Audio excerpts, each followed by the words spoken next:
Hey everyone, James Niggemeyer here. Thank you for tuning back into my YouTube channel. It's been a while since I've posted some content, and I want to jump right back in by adding a new playlist to my channel, and it's going to be called Rig It. And Rig It is going to basically revolve around how I would rig a certain bait. And it could be from any number of categories in the bass fishing arsenal. And today it's going to be about plastic.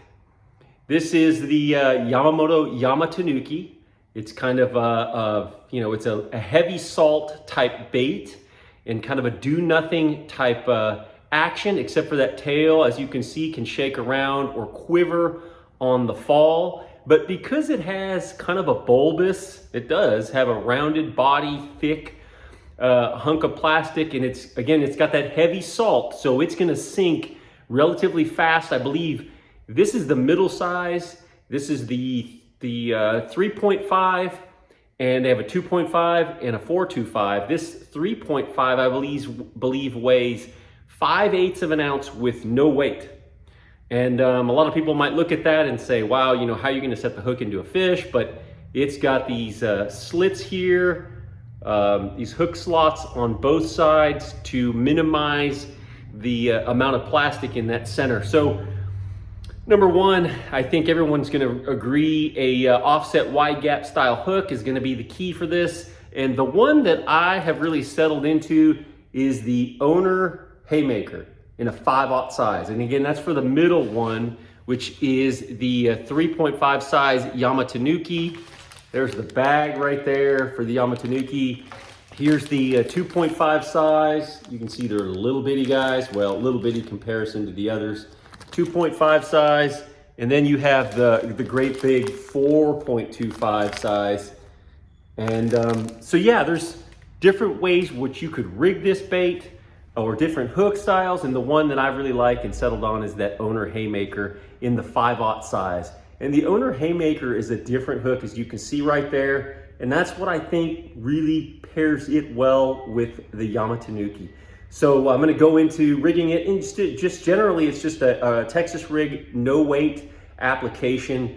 So gonna kind of hold this up high here, and we're gonna go in through the top and kind of pop it out about, I don't know, not quite a 1/4 inch. You can see right there. Slide that up like you normally would, right over the top, just like that.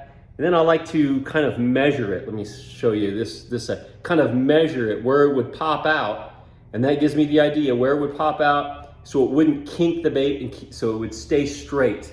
So kind of in that middle, or that bottom section right there. And this is a kind of a, it's a thick bait. So boom, just like that.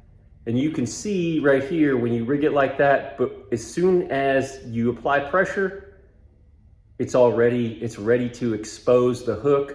But otherwise it'll catch you right there. But otherwise you can pull it through cover quite easily. And sometimes you got to back it up and actually, re-embed it into that little slot area down there. You have, maybe I'm holding this too close, but you can kind of texpose it inside the slot to kind of hold it in. Let me see if I can get that done. Here we go.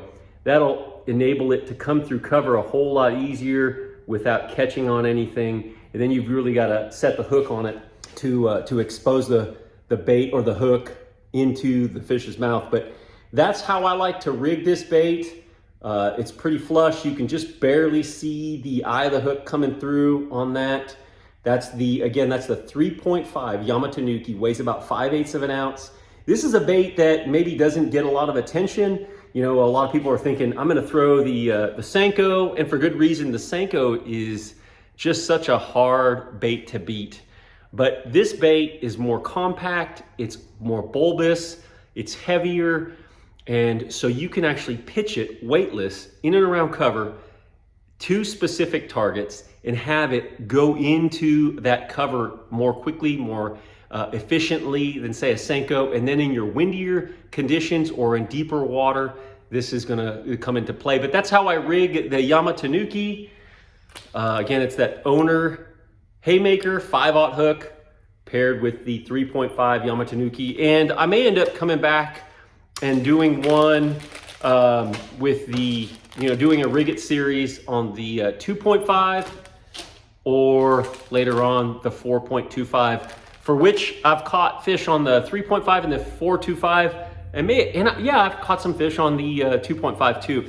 So there's different ways to rig it. Just a quick video. This is again the new playlist series called the Rig It series, and hope you guys like it. Let me know what you think in the comment section, and I'm gonna be trying to kick out some content to you more efficiently and consistently. Thanks for tuning back into the YouTube channel, and until next time, good fishing.